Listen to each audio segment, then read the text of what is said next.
Can you all hear me properly?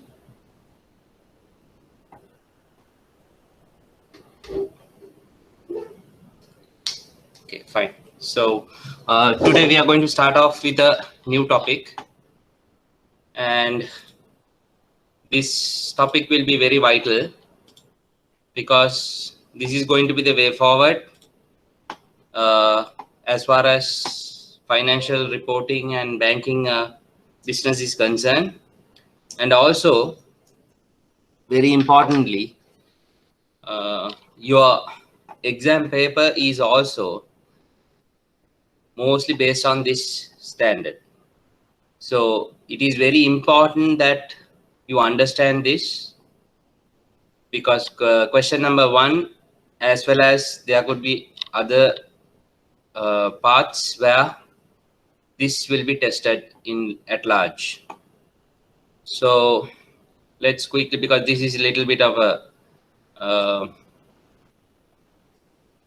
large topic, so I don't know whether we can finish it off today, but failing which we will continue next week. So let's quickly start on with this.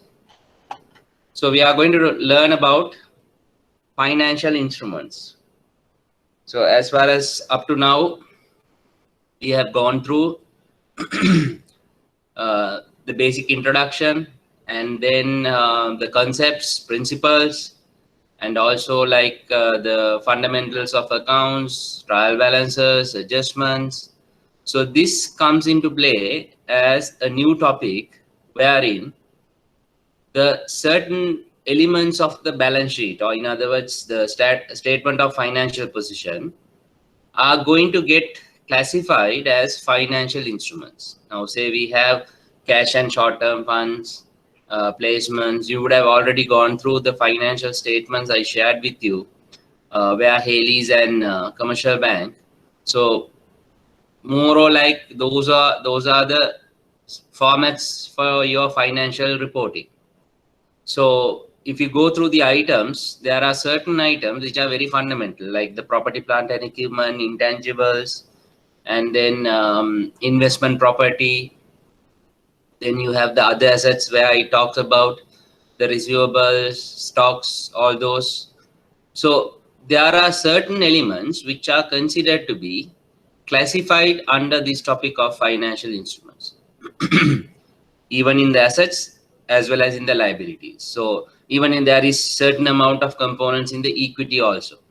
So we are going to look at these elements of your balance sheet where they are known as financial instruments. So if I am to give you a brief introduction into the history of this, way back in 1/1/2012, or in other words, in Sri Lankan context, in 1/1 with effect from 1/1/2012, the financial reporting of Sri Lanka underwent a major change. This change was with the introduction of 3 particular standards: LKS 32, 39, and SLFRS 7. So I have given the names also. All talks about financial instruments. So there was a separate standard for the presentation.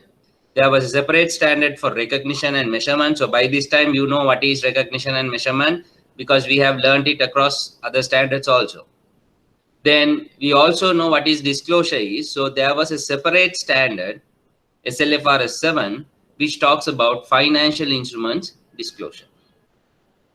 So you might see that the accounting bodies have thought about a lot on these particular standards and this concept of financial instruments, because this all started with the economic downturns and the credit crunch that we experienced in the latter part of 1998 or 2000.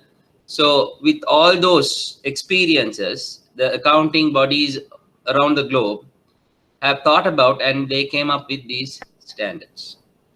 So once these standards were established, most of the global companies started this well before somewhere in 2006-7 like, but in Sri Lanka we adopted it in 2012. So the adoption of these particular standards, 3 standards, made a bigger change to the financial reporting structure of the of Sri Lanka. So that is where it all started. There were separate names given for the financial statements, like the statement of comprehensive income, statement of financial position. All those names were introduced. So now this standard had been in effective for almost, let me say, 5 years. That is up until December 2017. Because with effect from 1/1/2018, these standards were replaced with a new standard to address certain issues that were observed in those standards. Because wherever there were loopholes, people were trying to exploit them to manipulate the financial statement. So as a result, there was a new standard introduced from 1/1/2018, which is SLFRS 9. So SLFRS 9 basically replaced part of LKS 32 and LKS 39. Okay, so more or less it replaced the LKS 39 and partly on LKS 32 also, because the presentation also changed. But SLFRS 7 remains, so it is still applicable, which talks about the financial instrument disclosure. So SLFRS 9 came into effect from 1/1/2018. So the first set of financial statements that were reported under this new standard was in 31st December 2018. 31st December 2018. So most of the banks were attracted by this standard and they prepared their financial statements based on this SLFRS 9. But what happened when they prepared the 2018 financial statements? As you know, we need to give comparative numbers. So if you are doing for 2018, then you also have to give 2017. So now what had happened in 2018, when you did this financial reporting based on SLFRS 9, your comparative numbers were based on LKS 32 and 39. So there was a problem because people may not be able to compare the financial results. So the banks or the companies which were doing financial reporting were forced to redo the 2017 also to be in line with comparability. Sorry.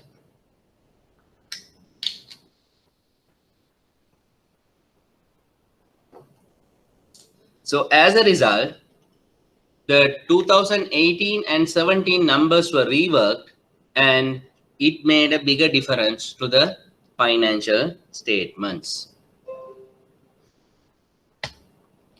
So now let's go into the topic and we are going to learn about SLFRS 9. SLFRS 9, that is the broader topic. So to start off with, what is a financial instrument? What is a financial instrument? So when you talk about a financial instrument, it takes two forms. Namely, you may call it financial asset and another one which is known as the financial liability or equity. Now you already know what is an asset is, what is a liability is, and what is an equity is.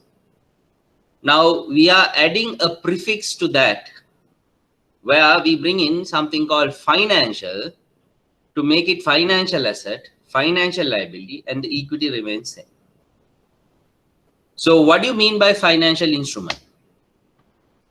A financial instrument is any contract. Please note, a financial instrument is any contract that gives rise to a financial asset of one entity and a financial liability or equity of another entity. Now we have been always talking about this concept of entity. Entity also means for a particular company, or it could also relate to two parties. Okay, two parties. So what do you mean by a financial instrument? The birth of a financial instrument is what? It is any contract.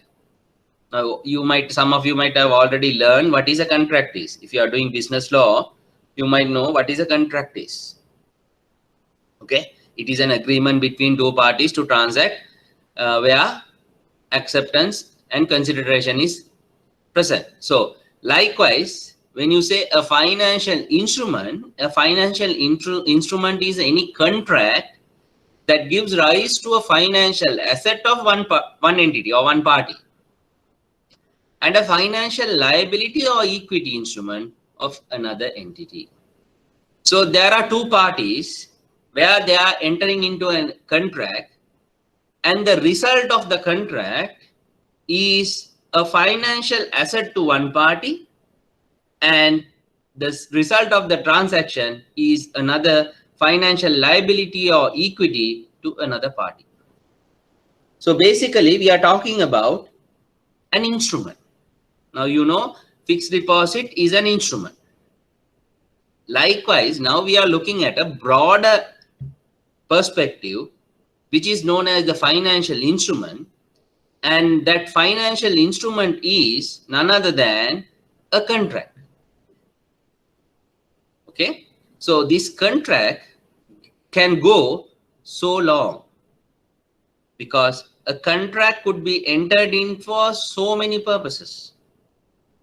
Now comes a difficulty for all the organizations where we need to go through all the contracts that the bank or the company has entered into to identify whether there is an impact of a financial instrument. Now, good old days, this kind of a complexity was not there, because every transaction was recorded for the monies that you have paid or received.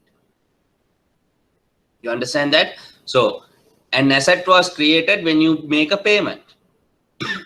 A liability arises when you have something payable. So now comes a situation where you will just have a contract where you have not made any payment or you have not received anything, but still that will attract an asset or a liability or an equity. Okay. So when you have that kind of an instrument in your organization or in your balance sheet, that becomes a financial instrument. Now, the definition of financial instrument has to be remembered, because this is fundamental. So you might have to learn like what is financial instruments as per SLFRS 9. If there is a question like that, this is the answer. A financial instrument is any contract that gives rise to a financial asset of one entity and a financial liability or equity of another entity. Now let's look at what is a financial asset is. So financial asset could be any asset. Now we already know what is an asset is. Now we are going to define a certain component of our assets into financial assets. So what are those?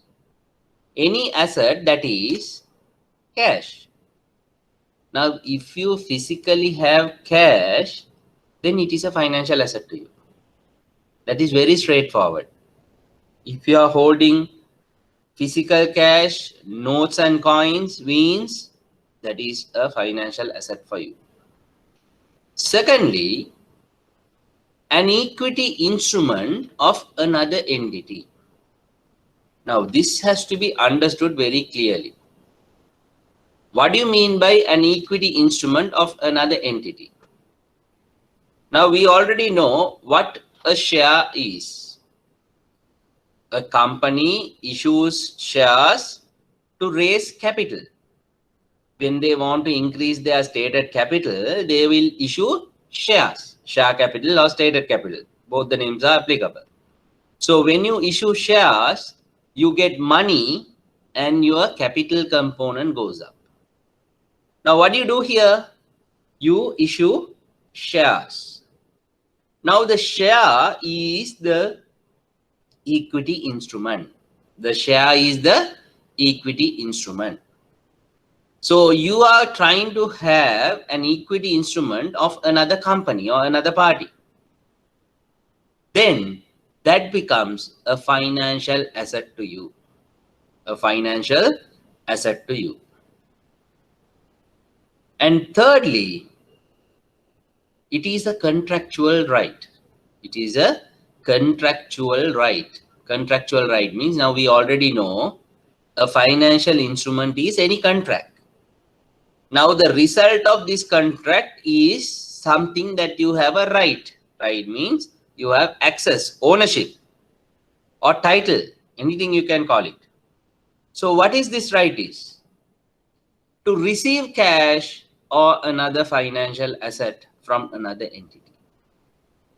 Now these terminologies may look like very complicated, but the essence of the concept is very simple. Secondly, they say to exchange financial instruments with another entity under conditions that are potentially favorable. Okay, right. Now let me explain this on the board because it needs some more explanation. So let's look at the board. Now we are talking about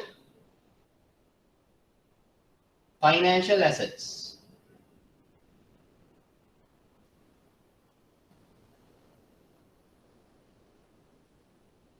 So financial assets, it's very clear. If you have cash,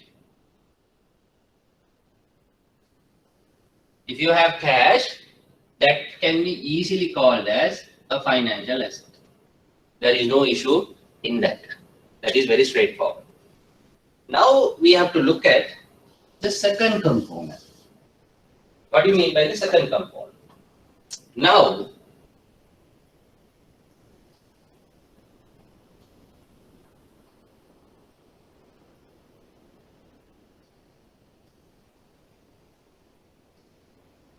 you have an equity instrument. You have an equity instrument. Let me say this is ABC company. So the equity instrument is the share. The shares of this company. Now your company is XYZ company. So you have adequate cash. In your business, you have cash. Now, when you have excess cash, what would you do? Ideally, you will be going and investing that in somewhere where you will earn a better return. So it could be either you can go and invest or you can go and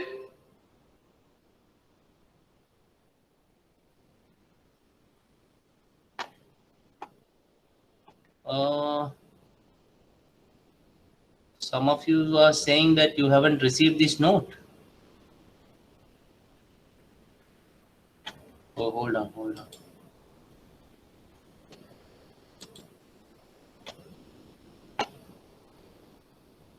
Is it not available in the portal?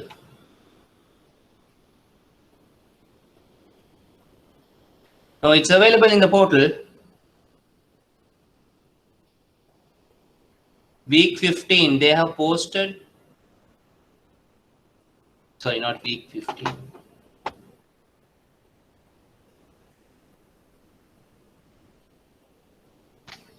Just give me 1 second.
Sorry about that.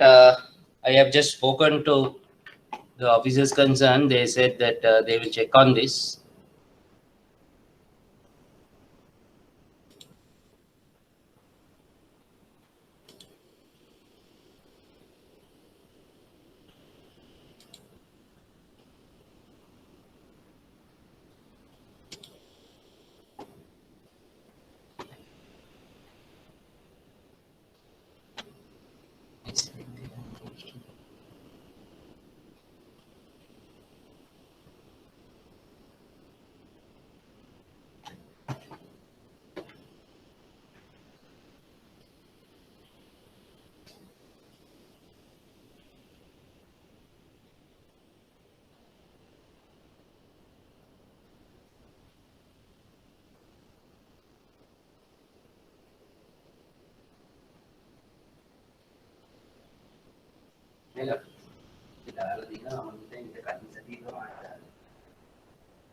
Okay. දාලා නැහැ මේ අලුත් එක දාලා නැහැ ඊයේ يعني 10ට සුබද post කරලා තියෙනවා එකක් ඒක දාලා දෙන ඊට පරණ එකව දාලා ආයේ ෆොටෝ එකක් දාලා දෙන්න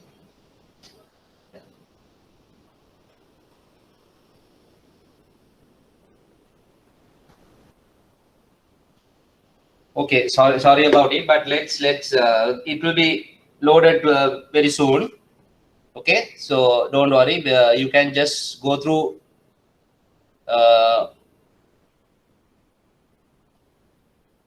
what I am explaining on the board and as well as on the presentation and take down notes, so they will load it shortly.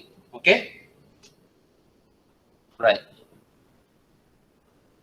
So going back to the definition, now it says a financial instrument could be cash. Cash I have explained, it is very straightforward. But the second part of it is an equity instrument of another entity. Now what do you mean by this? An equity instrument is shares of ABC company, let's assume, and you are, let's say, XYZ bank. Let's take it from the context of the bank itself. You are XYZ bank. Now XYZ bank has money. Let's assume that they have excess money. Now normally what do we do with excess money? Excess money means you have taken deposits from customers and with that money you give loans. Now there is a time where you have given loans, but after giving loans also you have excess money and you don't have anyone to give loans anymore. So now you can't be just holding this money with you, no point. Okay, so what do you need to do? You need to look at any other options that are available to make money, because bank's primary objective is making money. So as a result, you need to look at what else can I do to make profits. So then you look at the opportunities for investment.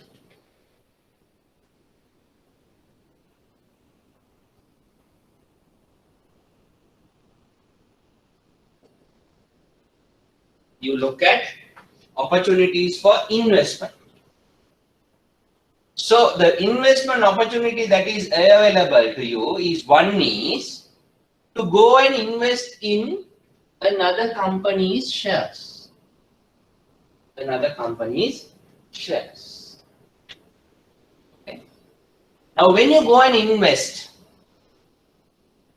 in normal terms we call it in our balance sheet as investments. Very straightforward.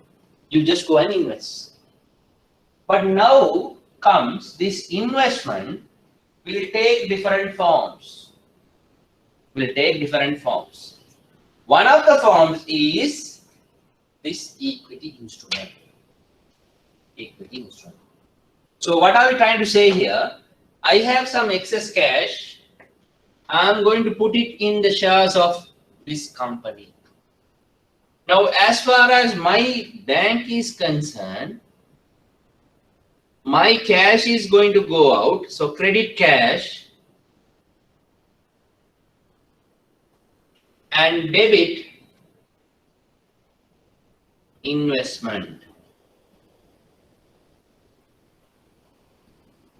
So you understand that? You will debit investment and credit cash. Now you are giving out cash.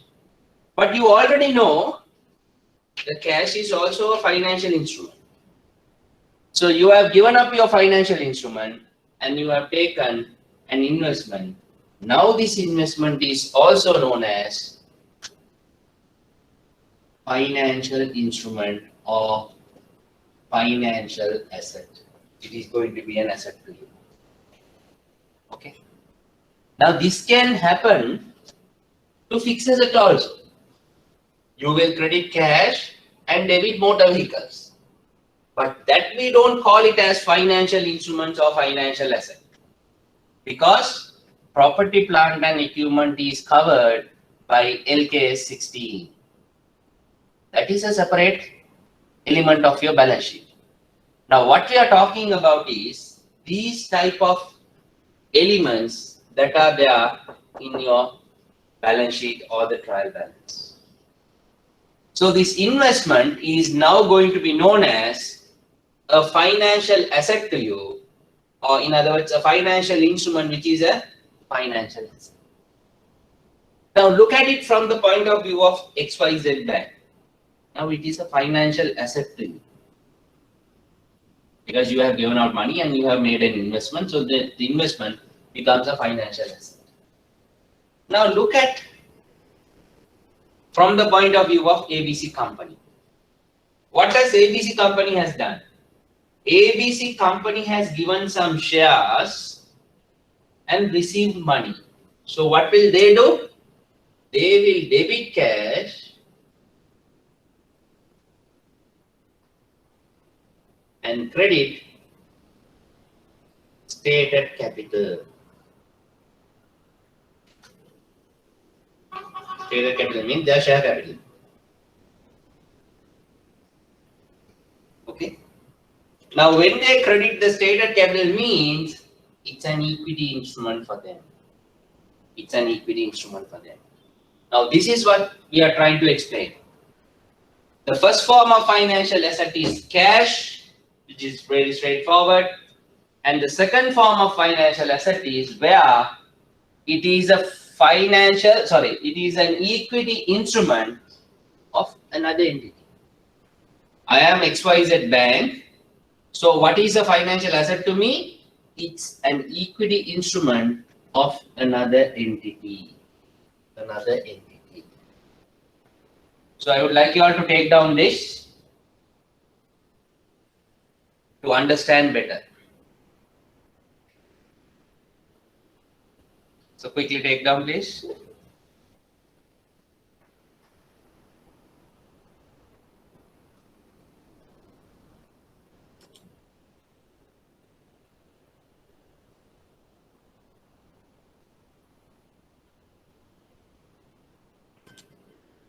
The note will be shared shortly.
So the presentation will be loaded very shortly. Don't worry. We can go through what is given on the board. So don't worry about it.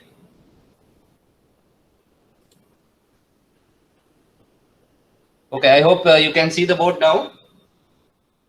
Is the board clear? Right. So XYZ Bank is the one who is going to give up cash and they are going to make an investment. This investment is made in ABC company in its shares. So what are we actually getting? I am getting an equity instrument of another entity. I means I am looking at from the point of view of XYZ Bank. So XYZ Bank is getting an equity instrument of another entity. Now, what is it for this person? Now, this is a financial asset to them. But what is it for ABC company? For ABC company, they are taking in a equity instrument. So this is what initially I explained my first slide on financial instrument, where it says it's a financial asset to one entity and a financial liability or equity instrument to another entity. You see, if you take the transaction as a whole, the transaction is financial asset to one entity. It's a equity instrument or a financial liability, which we are yet to learn. It could be a financial liability to another entity. Okay, that is the second point. The third one is where it says it's a contractual right. It's a contractual right. Now you have entered into a contract. Now this is the third part, not related to this. You have entered into a contract with another party. Let's take the same example. That is ABC company and company and XYZ Bank. XYZ Bank. Okay. So now these two are entering into a contract. The result of which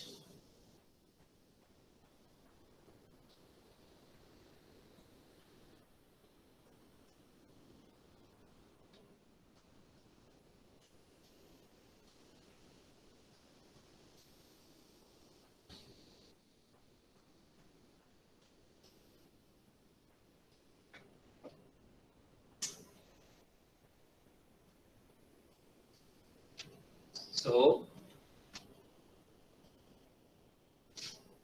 XYZ Bank and ABC company are entering into a contract. The result of the contract is now going to give rise a right to this company. Now this bank is going to get a right. Is going to get a right. Now what is that right now?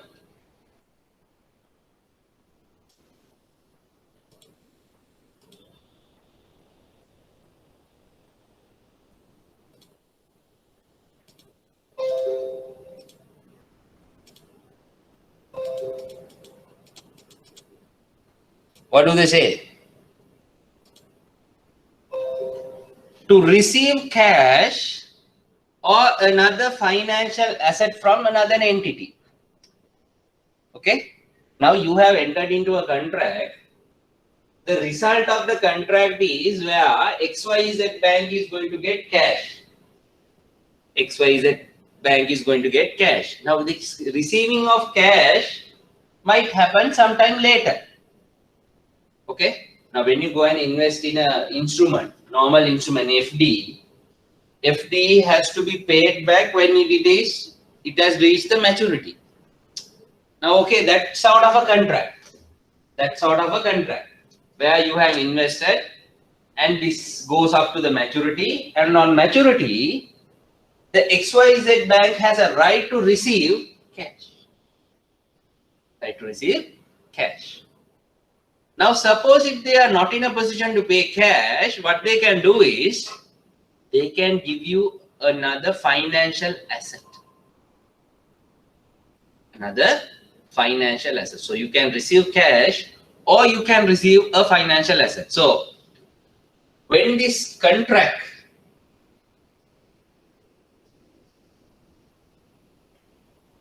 because of this contract,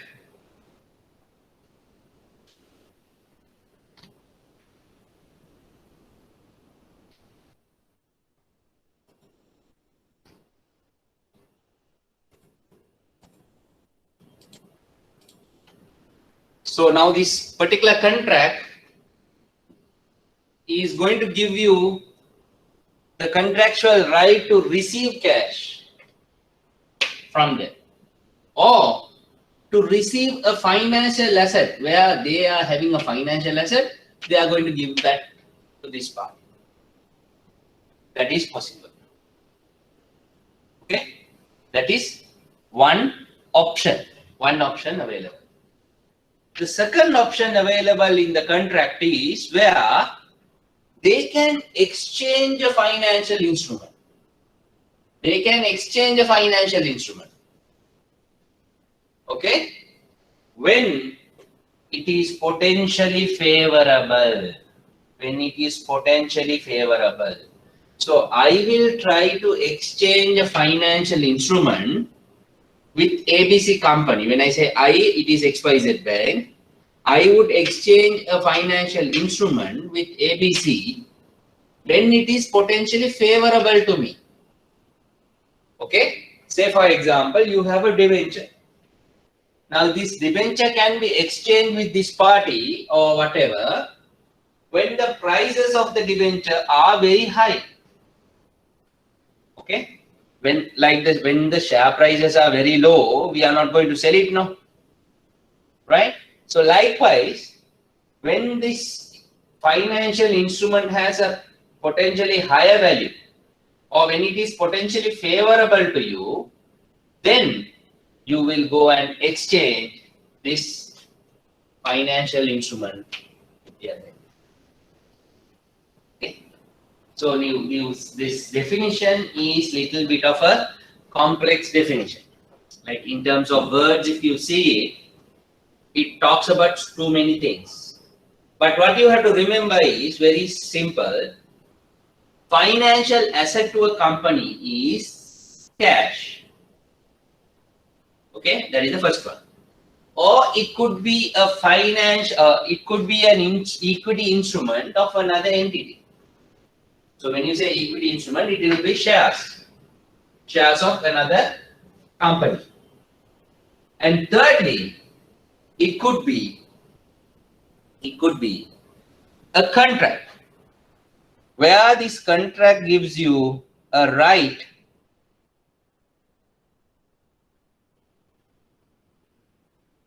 to receive cash or to exchange a financial instrument with another entity.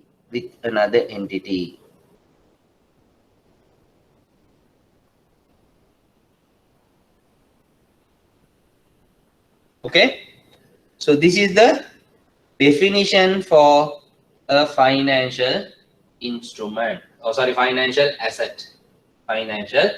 asset. So you have to be very clear when you are trying to write something in the examination. This entire thing has to be written for the definition of financial asset. Financial asset means the entire definition has to be written. What is that?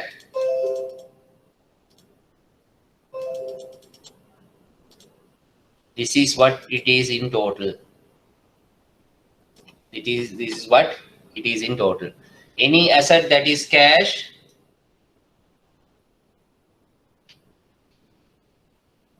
an equity instrument of another entity, or a contractual right to receive cash or another financial asset from another entity, or to exchange financial instruments with another entity under conditions that are potentially favorable. Okay, that is about financial asset. Now, if we are to look at financial liability, now I told you financial instrument means it is going to be a financial asset to one party, and it is going to be a financial liability or equity to another party. So now we have looked at what is equities. But when you look at the financial liability, it is the right opposite of financial asset. It is the right opposite of financial asset. Now let's see what it is. What does it say? Financial liability is a contractual obligation. You know what is an obligation is. When we were doing the debtors and creditors, So creditors have an obligation. Okay. To the creditors, you have an obligation. Debtors is what you are supposed to receive. So likewise, a financial liability is a contractual obligation. Again, there is a contract involved. What is the contractual obligation? To deliver cash. Same as what we learned under this. You see, to receive cash. So here you receive cash when it is a financial asset. You deliver cash when it is a financial liabilities. Or to deliver another financial asset. Now here, to receive a financial asset. But there, it is to deliver another financial asset. Then they also say to exchange financial instruments with another entity under conditions that are potentially unfavorable. Very important. Please note. Here, it was favorable. Now, when it happens is, you will be forced to exchange this financial instrument because the conditions are potentially unfavorable to you. You don't have an option. Somehow you have to get rid of this financial instrument. So then what happens? The situation will be potentially unfavorable to you, but still you have to exchange this financial instrument. Okay. So the financial liability is all in all is an obligation which is coming out of the contract to deliver cash or to deliver another financial asset to another entity or to exchange financial instruments with another entity under conditions that are potentially unfavorable. Very important. So equity instrument, I don't need to go into detail.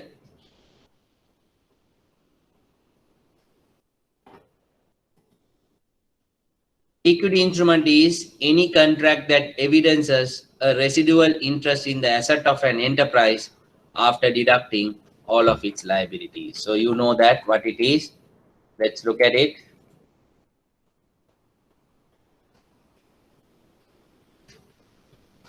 So by definition, you know,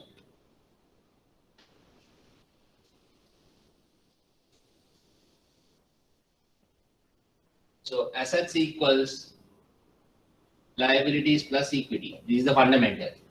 Now I am expanding this to say that financial assets, financial liabilities plus equity. So what do you mean by equity? Equity is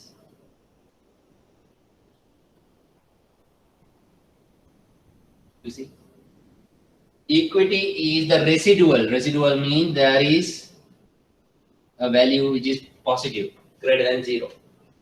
So financial assets minus financial liability is positive, means you have an equity instrument. So financial assets minus or after deducting all the financial liabilities, if you have a positive number, then that is your residual. Okay? Whatever the residual that you have will be your equity instrument. Your equity instrument.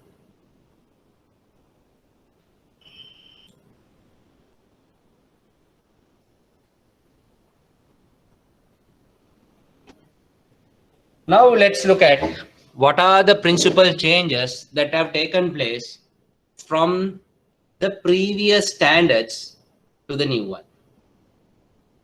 Okay, but actually speaking, when I was doing this module in prior to 2018, that is somewhere in September 2018, like for that examination, where both the standards were applicable. That is LKS 3239 also was there, and SLFRS 9 was also there. So the paper had both. So we have to learn the LKS 3239 as well as SLFRS 9. But now comes the situation where LKS 32 and 39 are no more. That is taken away. So what we need to know is there had been certain changes from the LKS 32 and 39 to the SLFRS 9. What are those changes? So first one is the classification and measurement. Now we have spoken about some financial instruments. We need to know in the financial statements how these are classified and how they are measured. In order to do that, there are two important criteria. What are those? One is called the business model of the entity. Business model of the entity. And secondly, we call it as contractual cash flows. Contractual cash flows. I will explain it in detail.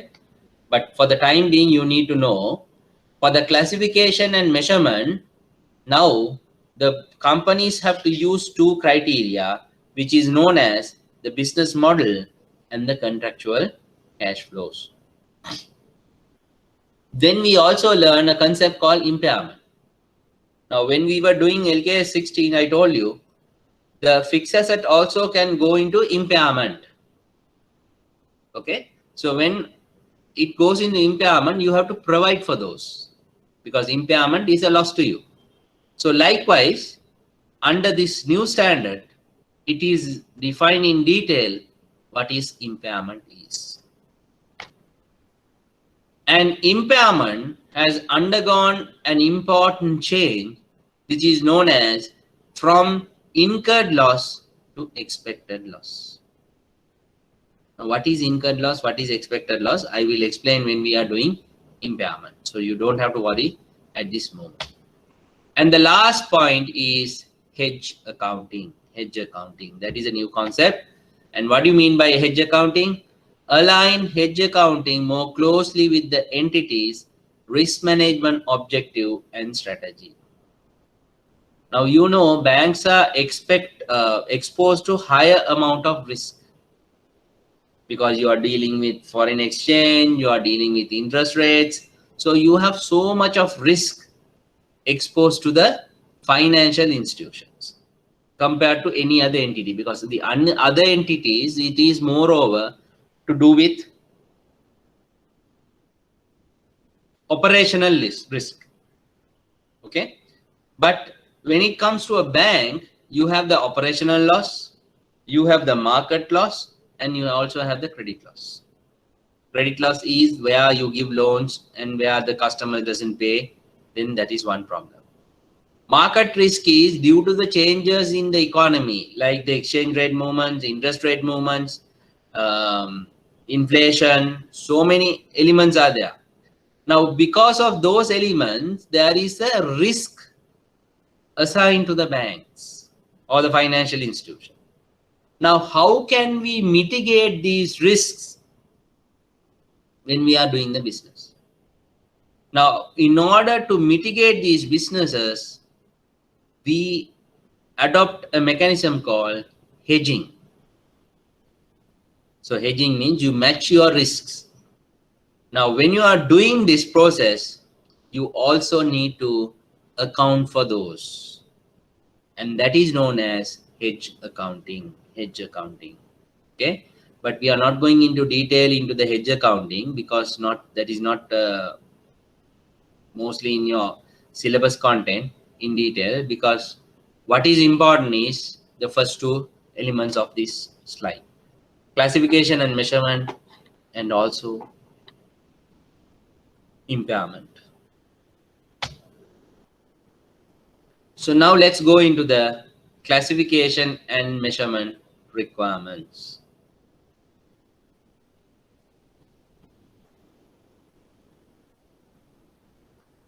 So when we talk about SLFRS 9, SLFRS 9 classifies the financial assets.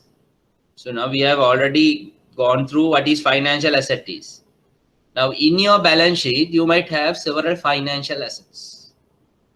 Now these financial assets have to be classified into three main criteria. Three main criteria. One is called the amortized cost. One is called the amortized cost.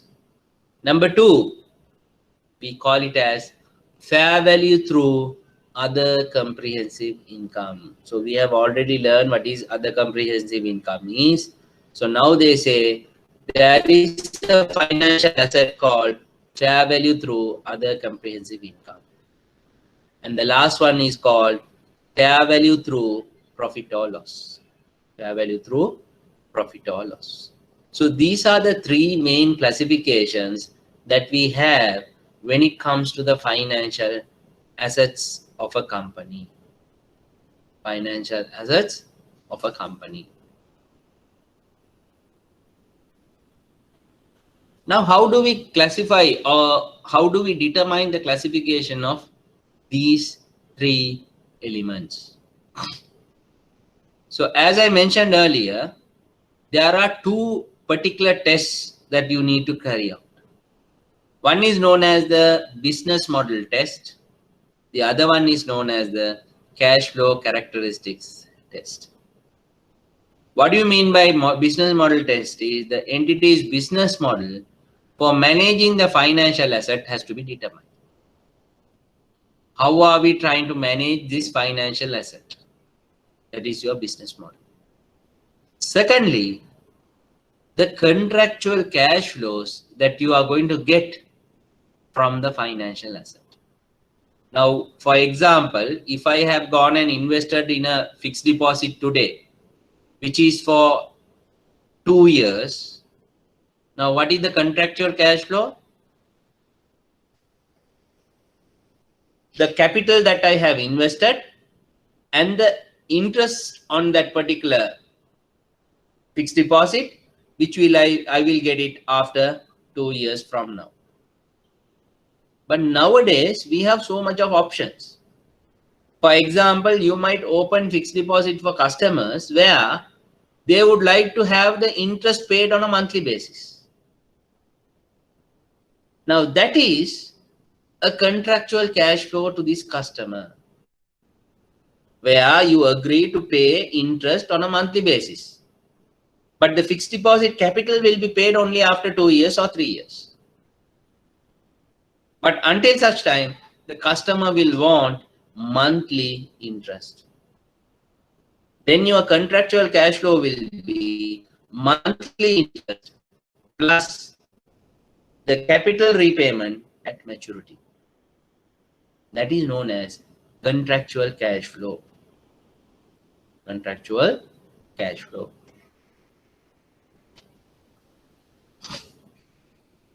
So this is what the broader classification is. We looked at three elements: fair value through P&L, fair value through other comprehensive income, and amortized costs. Amortized costs. So you know that based on this classification, how you are going to classify your financial assets in your balance sheet.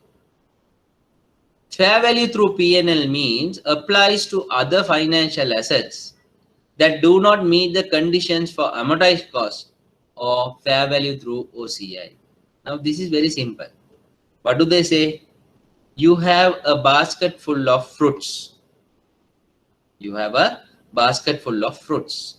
Let's say you have apples, oranges, and you also have pineapples. Okay. Now you have to put apples into one basket, oranges into one basket, and pineapples into another basket. Now those three baskets are these: fair value through P&L, fair value through OCI, and amortized cost. What do they say? How do we determine what goes into fair value through P&L? They say fair value through P&L is not determined. What you need to determine is whether it goes into fair value through OCI or whether it goes into amortized cost. If it doesn't go into those two, you put it to fair value through P&L.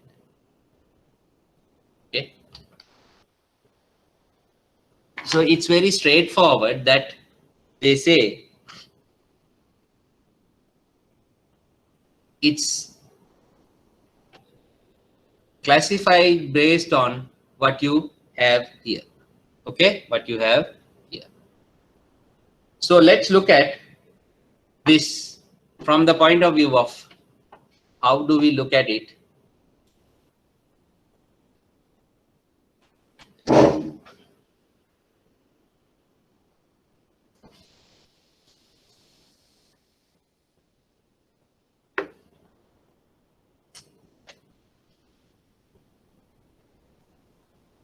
Now you have a basket full of fruits. Okay, I'm just saying apples.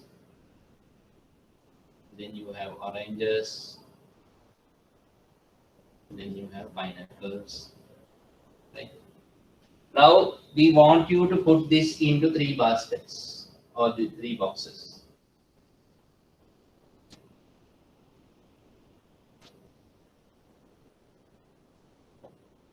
One is for apples, one is for oranges, and one is for pineapples.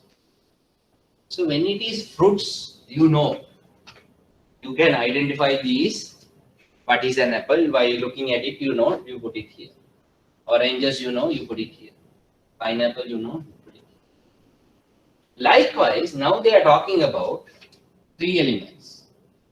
Fair value through P&L, fair value through OCI, and they call it as references. Okay, and here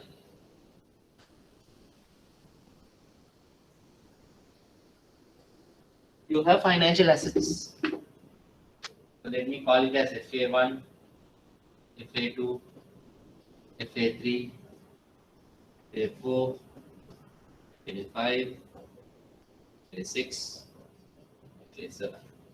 So I have 7 financial assets in my balance sheet, and I have to put it into these 3 baskets. How do I do it? That is what the question is. I hope that this makes it very clear to understand. Okay? Right. Now what do they say? You identify from these 7 what goes into this and what goes into this. Then the remainder you come and put it here. Okay, is it clear? What do they say? From these 7 financial assets, you identify what goes into this and what goes into this. And still if there is a remainder, then you put it here. So it's like the balancing figure. Park everything that does not go into these 2. Okay, fine. That is understood. Now the question comes, out of these 7, how do I know what goes into this and what goes into this? That is the next problem. I agree with what you say, that is, identify what goes into this and what goes into this and put the remaining here. Yes, fine. But the next question for me is, how do I know out of these 7, what is going to go into this and what is going to go into this? That is what my problem is. For that purpose only, this criteria comes into play. This criteria comes into play.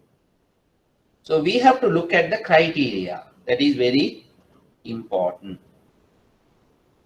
That is very important. What do they say?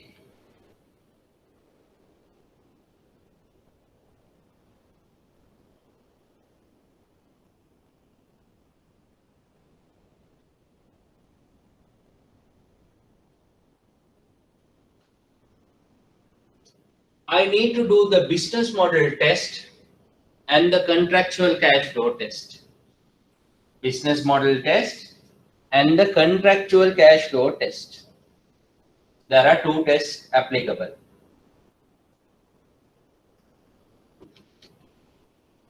So I pick one item here. Let's say I picked FA1. Okay, I picked FA1. Now I need to look at what is the business model What is the cash flow characteristic? I'm using short forms, but this is not the applicable short form. Okay, so just to understand, otherwise I need to write it in full. So one is I have picked FA1 from here from the basket, and now I am going to subject it to two criteria: business model and cash flow characteristic. Cash flow characteristic. So the most easiest one is to look at this one. Okay, this one. What do you mean by that? When you say contractual cash flows and business model test is, first we have to look at what is the contractual cash flow from this financial asset. Am I going to get principal and interest from this instrument? Now in the market, you get so much of instruments. Say for example, you have debentures, you have treasury bills, treasury bonds, so many items are there. Now, when you look at all these items, the simplest option that you have is you can get principal. Principal means the capital, and then you get interest. Okay. So, is it only principal and interest that you are going to get from FA1? That is what the contractual cash flow test is. You need to see whether you are going to get principal and interest only from this FA1. If you are going to get any commissions and other income, then it is not relevant. If you are going to get principal and interest only, which means the cash flow characteristic test is passed. Cash flow characteristic test is passed. Okay. Now, this FA1, let's say, has a maturity in 20th, let's say, September 2024. Okay. Now, up until 20th September 2024, this FA1 is going to give me interest. Okay. The principal or the capital, you will get it only in this date. So it's very clear. You are going to get principal and interest. The cash flow characteristic test is passed. Okay. So we actually call this cash flow characteristic test as SPPI test. Solely principal payment of principal and interest. Solely payment of principal and interest. So when I applied this test on FA1, yes, FA1, I am getting principal, I am getting interest, so that test is passed. Now the second test is the business model test. That is, what does this company want to do with FA1? Are they going to hold this instrument up until this date, which is the maturity date? You know what is the maturity is. Is this company expecting, now today we are in 2020, we are talking about 2024. So whether this company wants to keep this investment or the financial asset up until 20th September 2024. Okay. That we call as hold to collect. Hold to collect contractual cash flows. On contractual cash flows. Hold to collect contractual flow. And what I am going to do, I am going to hold on to this instrument till September 2024 for me to collect principal and interest. Then the business model is also done. There were two objectives. One is whether the cash flow characteristic test, that is SPPI test, whether it was true. Yes, I get principal and I get interest only. I don't have commissions or any other income. That is fine. So FA1 is partly okay. Now I need to check whether this company would like to hold this instrument up until maturity or want to sell it before that. Okay. Now in mostly the financial instruments have the option of selling it to another person. You can sell it to another person. So the objective here is whether the company's business model means objective. What do they want to do with this instrument? What is their plan? Their plan is to hold this instrument up until maturity. Simple. Let me give you a simple example. You are going and investing money in a particular, you are going and investing in a fixed deposit. So when you invest in a fixed deposit for 5 years, let's say, the bank will give you a fixed deposit certificate. So what do? You will keep this fixed deposit certificate very safely with you up until you reach the maturity. Let's say the maturity is in 2025. So up until 2025, you will keep this fixed deposit certificate safely, and you go on 2025 and give this certificate to the bank and collect your money, which is capital and interest, or the principal and interest. Similar to that, we call that hold to collect contractual cash flows, which means I am going to keep this instrument with me up until 2024. If that is your objective, then I will put FA1 here. FA1, that is what it means. My objective of this is to collect contractual cash flows, and also I am going to hold it till maturity. So we don't call it as till maturity, but we call it in terms of the business model. Business model is to hold to collect cash flows. Hold to collect cash flows. Hold to collect cash flows. Now we pick, let's say, randomly I am picking FA5. FA5. Now FA5 is again has to go through the two tests. Got to go through the two tests. What do you mean by that? The cash flow characteristic test, or the SPPI test, and the business model test.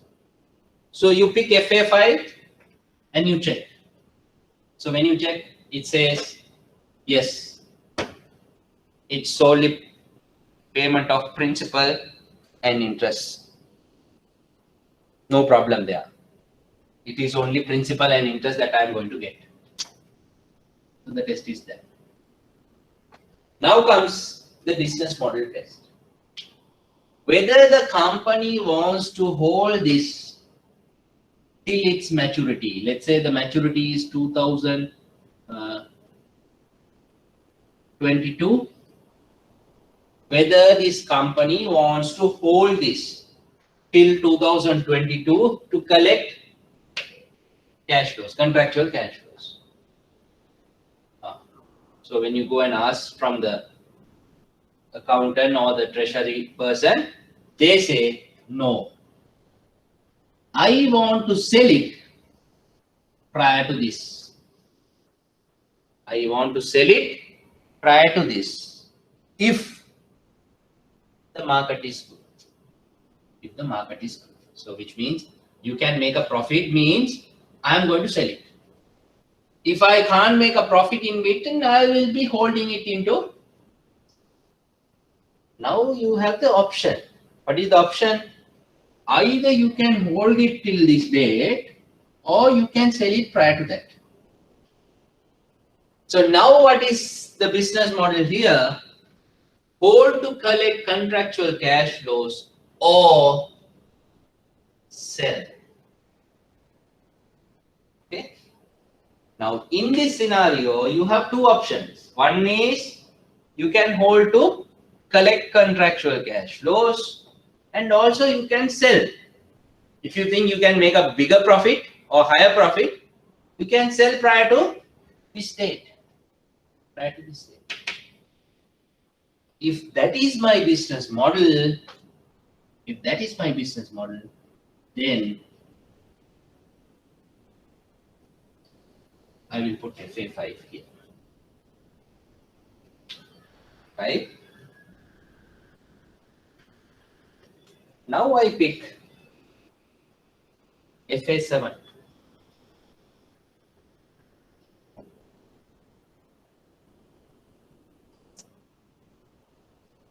And you go through again the two tests.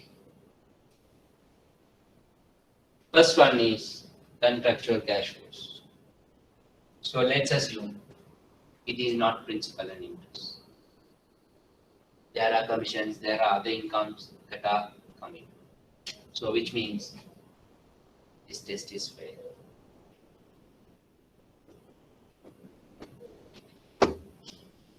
Very simple as that. You see? So we are given with 3 baskets to fill in the financial assets. What are those? We call it as fair value through P&L, fair value through OCI, and amortized cost. How do I determine these 3? Firstly, to determine whether something goes into the amortized cost, I need to carry out 2 tests. One is the business model test. Second one is the SPPI test, or the cash flow characteristic test. Under the SPPI test, what do? I need to check whether this instrument, FA1, is going to give me only principal and interest. If it is yes, I have the option of putting it to the basket of amortized costs. But before that, I need to satisfy the business model test. So I do the business model test. My business model is to hold to collect contractual cash flow. So which means I am going to hold it till 2024 to collect the interest and then the principal at maturity. If that is the case, I will go and put it under amortized costs. Then I pick the asset FA5 and check the same thing. Again, FA5 is also passes the SPPI test, which means it is only principal and interest. But when I go to the business model test, the business model says, yes, I want to hold it to collect contractual cash flows, but I also want to say if there is a higher profit. Now you have 2 decisions. You are trying to make 2 decisions. One is where you say you want to hold it to collect contractual cash flows, and also if there is a profit, I will sell this prior to 2022. Then if that is my business model, then I will go and put it under fair value through OCI.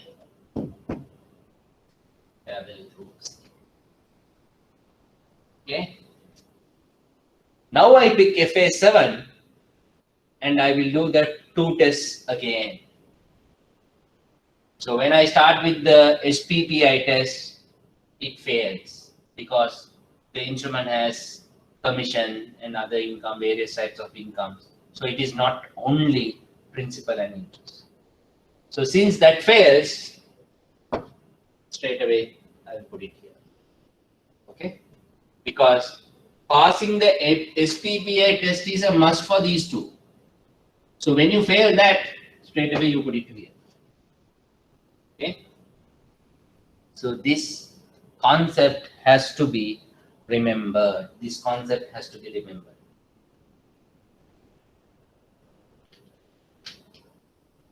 Because we will be using these terms from here onwards. Fair value through P&L, fair value through OCI, amortized cost. Those will be the three terms that we will be using. And in examination also, you will get the same thing. Okay? If you go through past papers, you will see these are the terms that has been used. Okay? So it's very important that basically the September 2019 paper and March 2019 paper totally had these terminologies. So you have to be very familiar with these terminologies. Okay? Is that clear?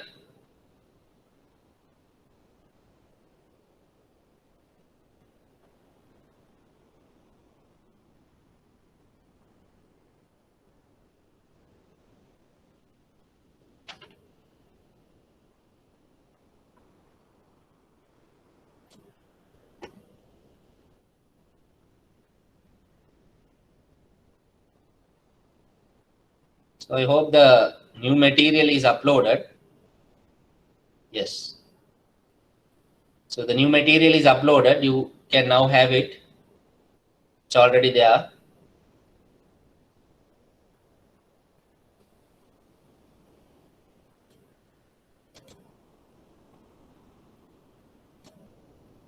So this is again the snapshot where it talks about the three classifications: fair value through P&L, fair value through OCI, and amortized cost. Okay.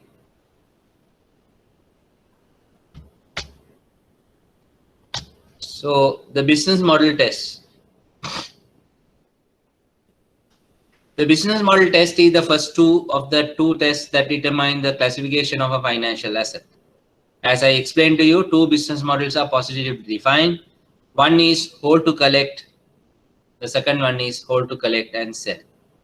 So hold to collect means it is amortized cost. Hold to collect and sell means it is fair value through OCI. Debt type financial assets that are not managed under either of these models will need to be measured at fair value through profit or loss. Okay. So as I told you, if it is not going to go to amortized cost or fair value through OCI, then it will go through the fair value through P&L.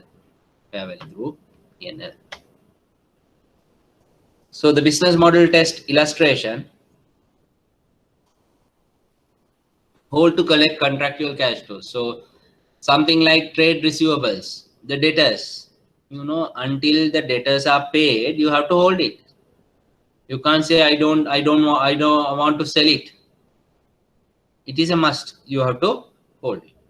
But when you say hold to collect contractual cash flows and sell, you have the option of doing that when it comes to treasury bills and bonds, the liquidity portfolio. You can do that at any time.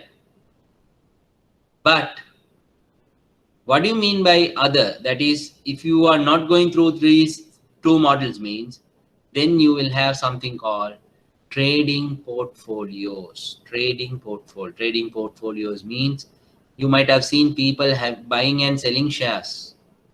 They buy today, when 1 rupee goes up, you immediately sell it.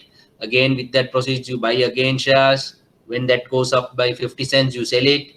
So people buy and sell shares basically. Okay, and you can do it for other instruments also. When you do that, that is called trading portfolios. So when you have trading portfolios, basically it goes through the fair value through P&L. Fair value through P&L.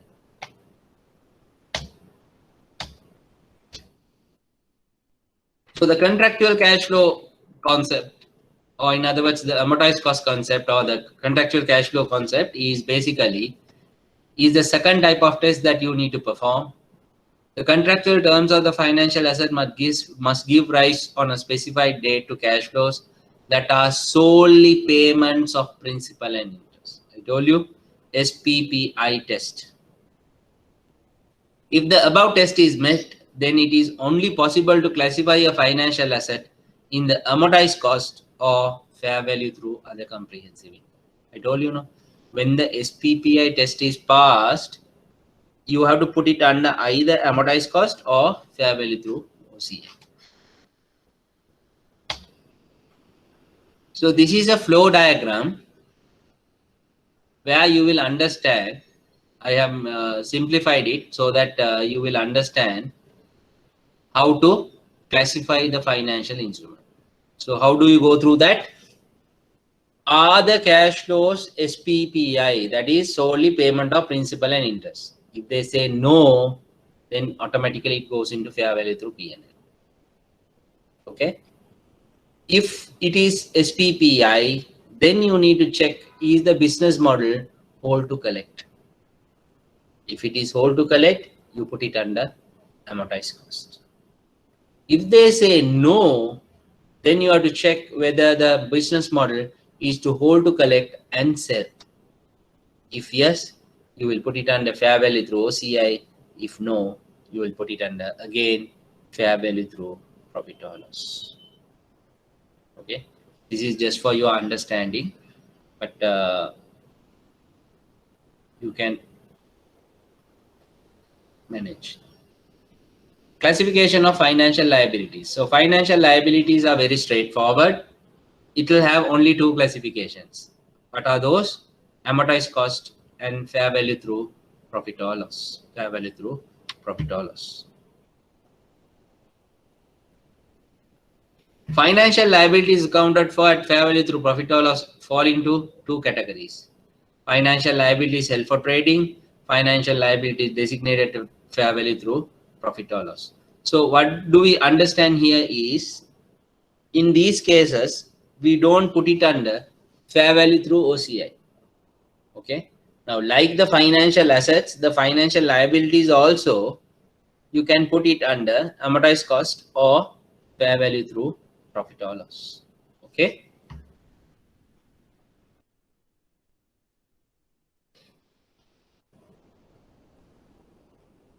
So this is not very important, but you can just read through those. Right. So basically that is all about the classification of financial instruments. Classification of financial instruments. Now we are trying to get into another important topic, which is the impairment on financial instruments. Okay. Right. So before we get into the impairment aspect, let me explain you a brief on what we are trying to do here.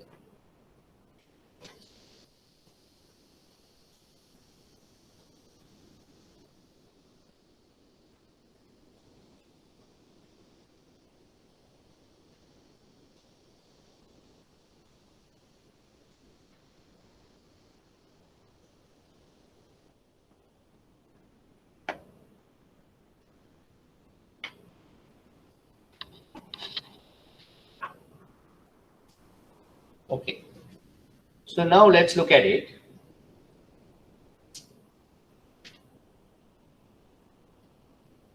You are ABC Bank, and there is a company which is known as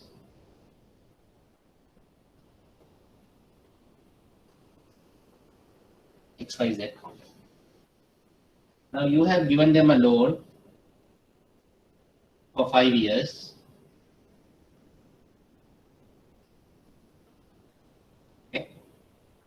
and the loan amount is rupees 10 million. Okay.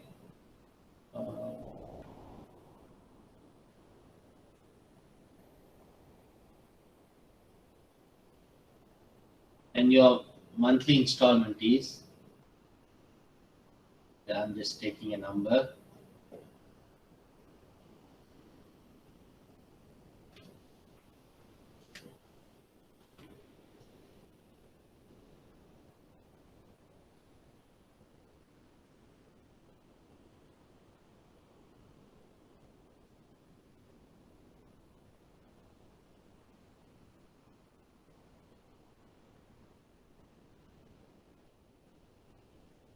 let's say 200,000.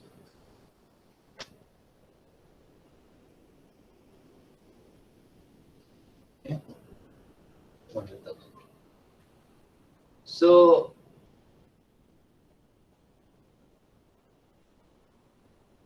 and the loan is granted on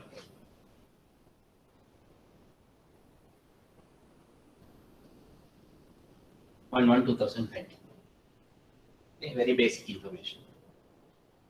So this company has taken the loan 10 million and the monthly installment of 200,000, and the loan is taken on 1/1/2020, and the installments are payable on 30th or 31st or maybe say 28th or 29th of every month. Okay, the last working day, you have to pay your installment.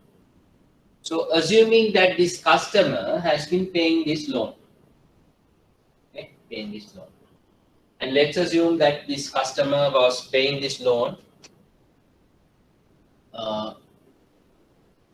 January 30th, paid, February 29th, paid, March 31st, paid, April 30th, not paid, May 31st, let's assume April also paid,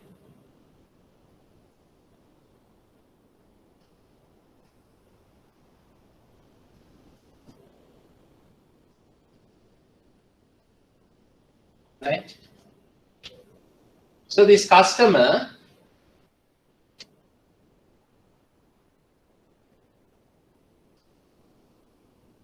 has been paying the loan, January installment 200,000 paid, February paid, March paid, April paid. But you know, in between the corona pandemic, COVID-19 pandemic started. So as a result, now XYZ company is struggling to pay. From May, June, July, August, no payments are received. So when you talk to the customer says, no, you see that we have been badly affected by this COVID-19. So we don't have business. So we will not be able to pay the installments as agreed due to this situation, and we might need help. Okay. So you are a bank. You have not just lent it. No. So you are being a bank, you are highly regulated and governed. So because you are dealing with people money, public money, you have given these loans with the money of the depositors. So whatever said and done, you have to ensure that the depositors' monies are given back. Okay, if it is a normal company, yes, you will have to manage your situation and you can do something. But here you can't, because you have borrowed from the depositors and you have given loans. So you have to ensure that the depositors are paid back their money together with interest. So as a result, you are highly regulated by the central bank, and there is a requirement for you to recover this money. So now the central bank, I'm just let's not related to the COVID-19, because based on the COVID-19 there had been so many other factors that have been brought in, and central bank has given so much of reliefs to the customers as well as to the bank. But let's take some other reason. We'll not relate it to the COVID-19. We'll relate some other. But the business is badly hit. Okay. Don't consider COVID-19. Some other reason the business is badly hit. So now, according to the central bank, they say, yes, you wait for 1 month and check whether the customer has paid, but is not paid. Okay, you can wait for 1 month. You go to the next month expecting the customer will pay, that is this month. So if the customer will pay, then you will recover the May 31st, and then there will be only one. Here comes June, the customer doesn't pay. Then you wait for another. When you reach this date, again the customer doesn't pay. So at this point, the central bank says, now that is the warning signal to you. You can't be just like this forever. You waited for 30 days, you waited for 60 days, but now you have come for 90 days also, but the customer is not paying or is not in a position to pay. Then you can't consider XYZ company to be a performing customer. As long as the customer pays, we call them as a performing customer or a performing advance. But the moment the customer doesn't pay 3 installments, then you have to change this customer into a non-performing advance.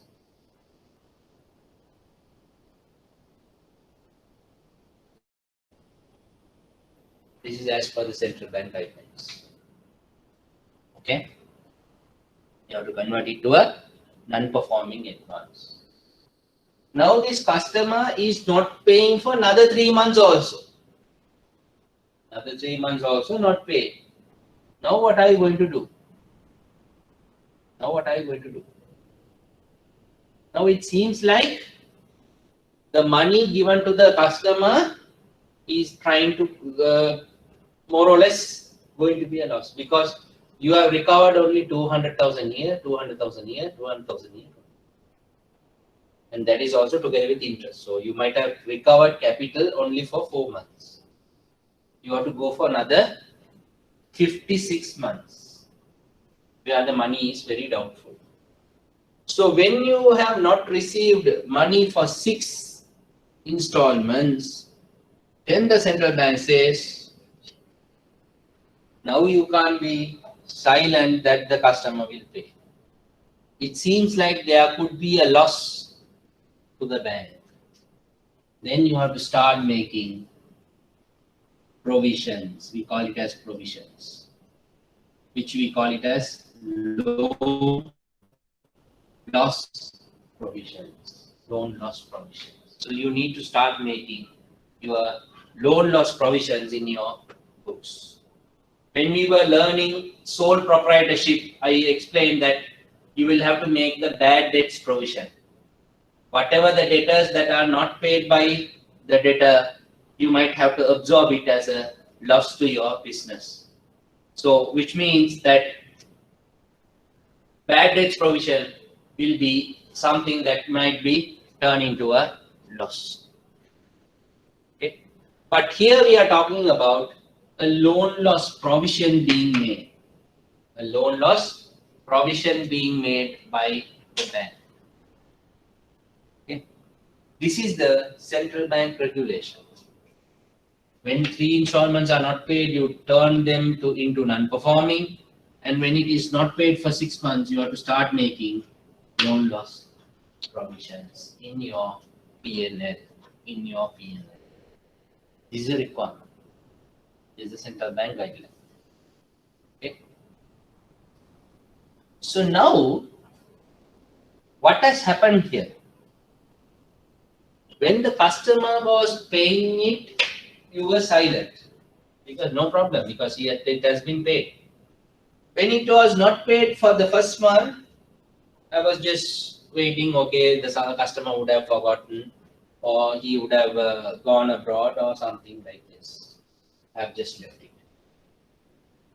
I go to the second month also and see now the customer has not paid, or I just make a quick call. The customer says, "Look, I am out of the country, so I am unable to pay now." You leave that also. Here comes the third month. Again, the customer doesn't pay. You give a call, but now you are little cautious. Now you are little cautious because whether the customer is purposely avoiding, that is a signal to you. That is a signal to you. Whether this customer is trying to avoid making payments. Okay. That we call it as an evidence. That we call it as an evidence. Now, when the customer doesn't pay, we call it as what? Default. Default of payment. So when the customer defaults, that is an evidence to you. There could be some reason, the company building would have caught fire, so many things could have happened. But that is an evidence. This customer not paying for 3 months means there is some problem which we need to address. But of course, you know, when he doesn't pay here, he goes into the grid and it gets reported, and then any other bank also will not give him a loan. So he wants to somehow make this loan repayment quickly, so that he can obtain future also in loans. But the problem here is, as far as ABC Bank is concerned, you have a problem here because the loan is not paid. So as a result, now I need to classify this loan as a non-performing advance, and when it was not paid for 6 months, I need to make a loan loss provision. But this event here, when it reached the third month, I started thinking about this loan or the customer because now I have a signal here. So this 90-day period is where I waited for this customer and then to make a decision to take it forward, classify the non-performing, and then after 6 months to make a non-loss provision, and so on.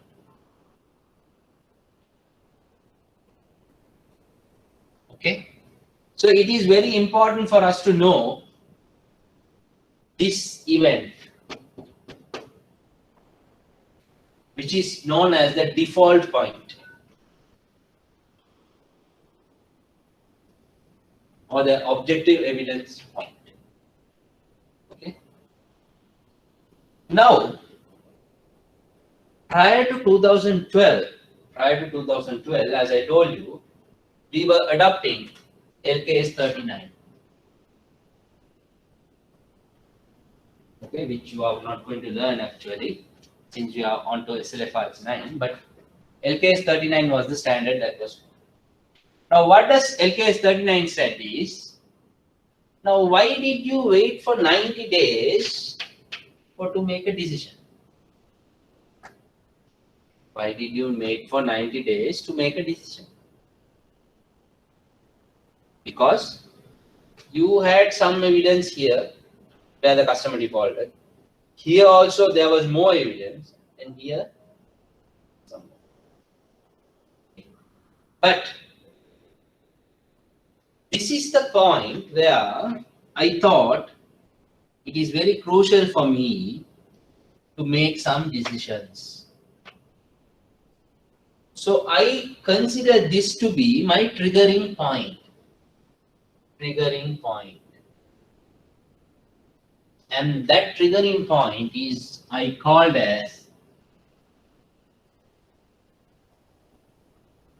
the incurred loss point. Can you remember I explained one slide where I said changes, principal changes. So principal changes is when it was LKS 39, I considered this point as the incurred loss form.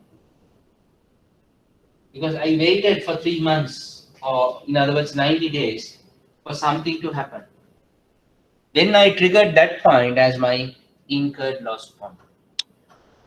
Suppose if this customer passed away in, let's say, July 10th. XYZ company owner passes away. So then it is this point which is the triggering point, because I have to make a decision. Now the loan is not going to be paid because the owner has passed away. Then this is going to be the triggering point. So that is the incurred loss form. Okay. So under the central bank regulation, we called it as loan loss provision. But under LKS 39, we started with the concept called impairment.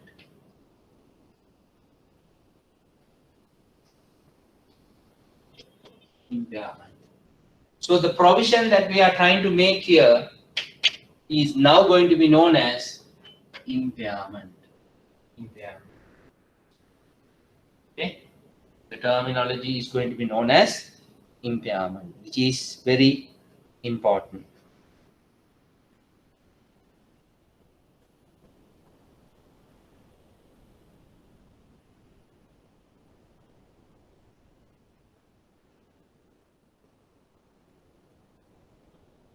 So this is the background for the concept of impairment being started with the LKS 39. The LKS 39. But whatever said and done, the central bank regulations are still in force.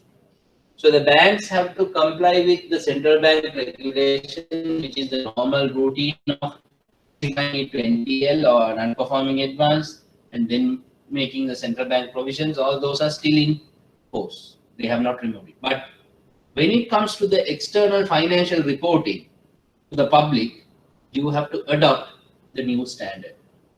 And there, you have to provide for impairment. So what happens? If you are preparing account with the loan loss provision initially, you have to take it out and then put impairment. Input. So with that background,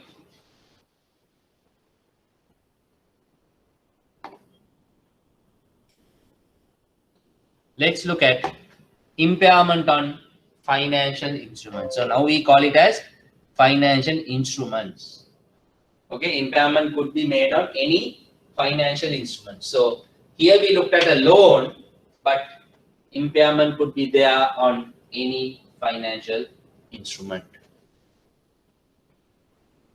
Now this diagram is very important. If you look at it, this diagram talks about what I explained shortly. That is, the loan is originated on day 1. When it reaches the 30 days, the customer doesn't pay. Then after that also the customer doesn't pay. But when it reaches the 90 days point, you see it has been classified as NPL. That is the non-performing loan or the non-performing advance. Then from there, when you reach another 90 days, you make it as a loss. Or you may start making provisions. And if the loan was not paid at all, then you reach a point where you have to write off the loan. Write off the loan means you have to absorb the loss. You have to absorb the loss. Now, what you see below is as per the central bank guideline. You see, where they say the NPL, when you reach the NPL, from that point onwards to the end of the loan is the central bank guidelines. But now comes, there is a standard called LKS 39, which talks about a point where there was a evidence created on this loan non-repayment. That point we call as the incurred loss point. I told you, death of the customer, default by the customer, so many things are there. We will learn it subsequently. So the incurred loss point is identified, and from that point onwards, you will make impairment provision, which is the ash color bar, dark ash color bar, up until the loan is not settled or written off. Now comes the new standard, which is known as the SLFRS 9. What does the SLFRS 9 says? When you are granting a loan, you need to make an assumption that this loan can go into bad or non-performing at any time during the life of the loan. So if that is the case, then you have to start thinking about the loss that you can make from day one. You see, from the date of the origination, the red color bar is there. So which means now the central bank provision you waited for 90 days, and for the LKS 39 related impairment provision you waited till the incurred loss point, but now it is from day one onwards, which means you have to expect what could be the future loss on this particular loan or the financial instrument. Loan or the financial instrument. So the consideration of the loss or the expectation of the loss is the biggest change that has happened from SLFRS 9. So if I am to go back on the initial slide on this, where it says under impairment, you see, changes from incurred loss to expected loss. You see, this is what I meant. Changes from incurred loss to expected loss. So incurred loss is under LKS 39. Expected loss means under SLFRS 9. Under SLFRS 9. Okay. So it is very important that what happened under incurred loss is actually no more, because we are not going to look at LKS 39. But what is the change that has taken place is from the incurred loss method, now we have gone into the expected loss method. So what do you mean by expected loss method is what I have explained now. So as far as the CBSL is concerned, it was the 90-day point. Then when it came to the LKS 39, it was the incurred loss point. But now under SLFRS 9, it is the origination point, the day one that you create the financial instrument or the financial asset or the loan, and then you have to expect the loss that you can make. So based on the concept of impairment, there are two types of impairment that is applicable on all the loans and advances. Okay, so this is what is basically tested in your examination as well. The impairment on financial assets, which is broadly classified into two components. One is known as the individual impairment. The other one is known as the collective impairment. Individual impairment and the collective impairment. So the corresponding elements for these under the central bank guidelines is where you might have seen there is a concept called general provision. There is a general provision on loans and advances. To be in line with that concept only, we have the collective impairment. But there can be situations where you will identify certain customers. Now this customer is not going to pay me, or this customer is not going to settle any loans. So if that is the case, then you have to make a specific provision under the CBSL guidelines. So that specific provision is in line with what you call, or I would say it's not the same, but thinking on the same lines, you provide individual impairment. So they are the loan loss provision. It is here the impairment. So individual impairment is somewhat the specific provision that you make under the central bank guidelines, and the collective impairment is somewhat similar to the general provision that you make under the CBSL guideline. Now, how do we do individual impairment? Is where there are two things that you have to do. One is you have to identify an internally defined threshold where to identify what are the significant loans as far as your organization is concerned. And then, based on the objective evidence for the incurred loss, you have to make impairment provision. But when it comes to the collective impairment, we have no idea about the criteria. So what do? We pool all the loans together and impair them using scientific models. You see, using scientific models. So in your syllabus content, we are not going in detail to what are these scientific models and so on, because that is not relevant and it is not practical also. But in a broader level, we will look at it from a conceptual perspective. So how does the collective impairment work? Okay. But individual impairment, yes, we will go through it in detail, because if you have the past papers, you can see even in the last paper, there was a question targeting the individual impairment. So we need to look at those two elements, indeed, individual impairment in detail, but collective impairment, we will look at it in a summary level. Okay. So I'm not going to continue from here onwards, because this needs to be gone in detail. So I would stop here and we will continue next week. But meantime, I want you to read through the rest of the slides so that you need understanding somewhat when we do it in the class next week. Okay. And I have few more announcements to be made. That is, we have come almost to the end of our syllabus content. So which means what is left is this particular presentation. And then we need to do the statement of cash flows.